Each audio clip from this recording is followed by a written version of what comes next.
Parce que, contrairement aux idées reçues, la confiance en soi, ça se travaille. Et qui dit travail, dit vous poser, forcément, faut le travailler. Mais c'est pas impossible, c'est-à-dire que la confiance en soi, pour le travailler, il faut 3 points clés. Hop, je vais prendre ça de la main. Tac. Maintenant que je vous parle, il y a 3 points clés à savoir. Tout d'abord, l'aspect que vous rejetez aux autres. Donc, ton style vestimentaire, ta joie de vivre, etc. D'accord, ça détermine une confiance en soi. C'est-à-dire que même si tu n'as pas confiance en toi, si tu donnes l'illusion d'avoir confiance en toi, alors les gens viendront te parler plus facilement. À noter. Ensuite, donc on a la confiance en soi. D'accord. On a également tout ce qui est aspect travail, bien-être. D'accord. Donc c'est sûr que si tu te rabaisser, prendre des valeurs. Est-ce que tu as des valeurs? Je te pose la question. Oui, tout le monde a des valeurs. Cible-les, cible tes qualités, d'accord. Ne cible pas tes défauts, d'accord. Ça t'en fous, d'accord. Tout le monde en a. Même moi, c'est comme ça. Personne n'est parfait et heureusement, on serait parfait, on serait vite chier. Donc cible le problème, d'accord. Donc comme je l'ai dit tout à l'heure, le troisième point clé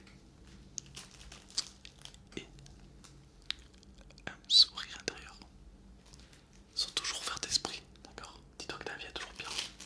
Et si tu n'y arrives pas, alors passe au quatrième point clé. Attention. Oh, oh,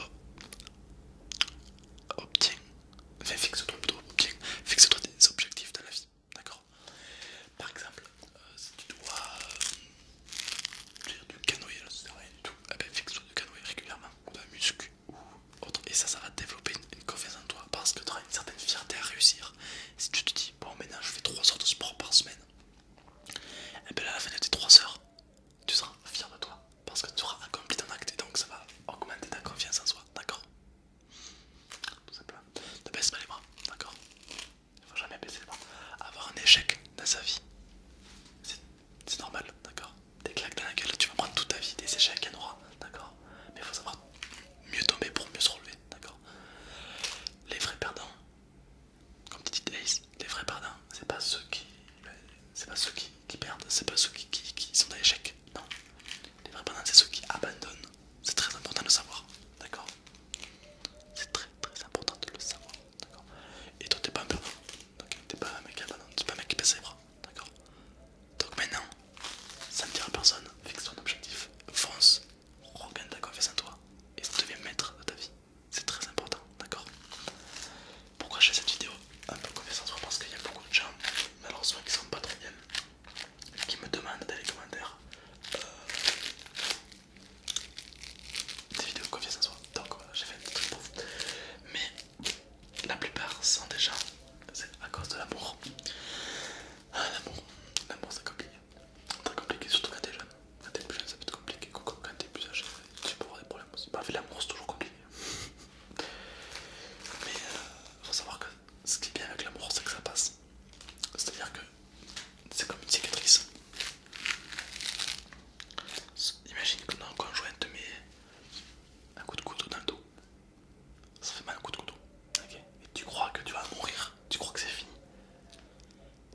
Et ton couteau, si tu restes avec exemple, on va prendre l'exemple de la copine qui t'a trompé ou le copain qui te trompe. Quand il t'a trompé, ça t'a blessé, ça t'a mis un coup de couteau dans le dos, d'accord. Tant que tu le sais que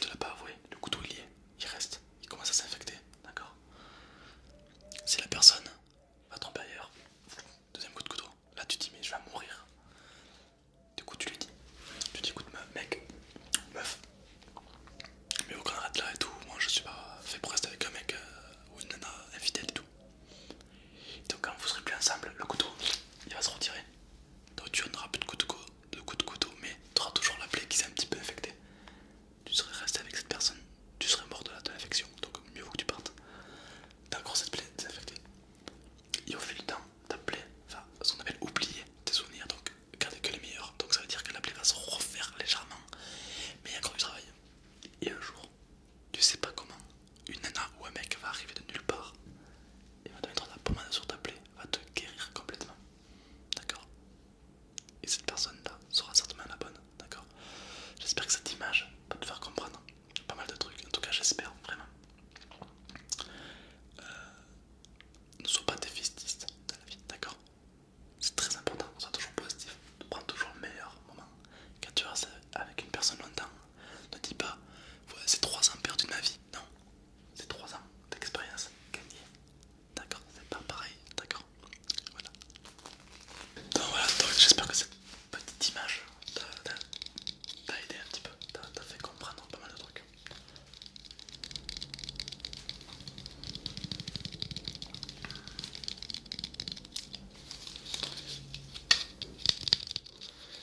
La vie que tu aies 12, 13 ans, 14 ans, 15 ans, 50 ans, 60 ans, question amour, il peut toujours t'arriver des problèmes.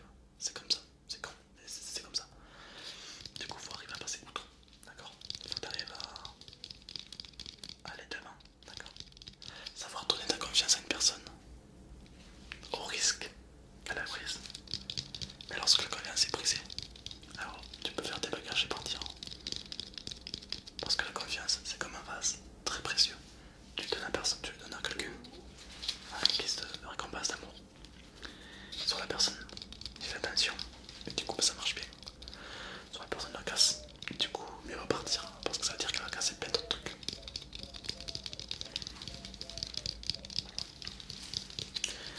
Faut arrêter aussi de dire ouais mon ex c'est un con, lui c'est un con.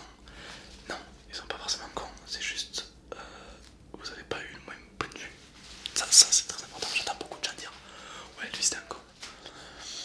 Non, c'est juste que vous avez pas du tout le même point de vue, d'accord?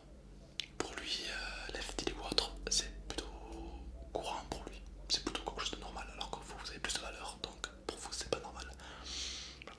C'est tout à fait, c'est compréhensible, d'accord? Voilà. Beaucoup de gens, beaucoup de gens dépriment à cause de ça. Ça fait très mal au début, mais il faut savoir aller de l'avant. Soyez curieux dans la vie, d'accord? Soyez très curieux même. Pourquoi? À quoi sert d'être curieux? C'est pas un défaut d'être curieux. Au final, c'est plutôt une qualité. Imaginez que vous êtes tout seul chez vous, votre copine ou votre copain vous a quitté. Voilà. Voilà. Pas de. Voilà. Par contre, imaginez vous êtes curieux. Vous êtes tout seul chez vous et là vous êtes curiosité. Vous dites imagine que je sors avec une gameuse. Oh, imagine qu'est-ce qu'on pourrait faire. C'est juste, oh, non, alors une sportive. Putain, on fait du sport ensemble. Ouais, attends, non, tu vas pas. Et là, tu te projettes. Même si c'est pas vrai, tu te projettes. D'accord? Et qui sait? Peut-être tu vas trouver une gameuse qui va avoir les mêmes délires que toi. Ou alors un sportif qui va avoir les mêmes délires que toi. Ou qui va t'entraîner vers le haut, te tirer vers le haut. Ça peut être plein de trucs, d'accord? Sois curieux de savoir que le visage de la prochaine personne que tu vas aimer. Moi j'aime bien me poser des à l'époque, quand j'étais célibataire, j'aimais bien me poser ce genre de questions en mode quelle est la prochaine personne que je vais rencontrer. Voilà. Des fois c'est pas du tout en rapport avec ce que j'avais imaginé, mais ça te permet d'aller de l'avant et du coup d'oublier le passé. Ne reste jamais coincé dans le passé, d'accord? Si tu restes dans le passé où tu stagnes, t'es fini. Tu vas toujours de l'avant. C'est un conseil, d'accord? C'est gratuit. Et tu peux bien aller de l'avant. D'accord? Si tu as eu des expériences amoureuses qui ont mal tourné ou autre, si tu veux en parler, les commentaires sont faits pour ça. Faut savoir que je lis tous les commentaires, donc il n'y a aucun souci. Des fois je réponds pas à tout le monde parce qu'il y a beaucoup de gens, forcément, parce qu'il y a Instagram, Snapchat, Facebook, les Twitter, Twitter, oui Twitter aussi, mais surtout YouTube et Discord. Donc avec tout ça j'ai du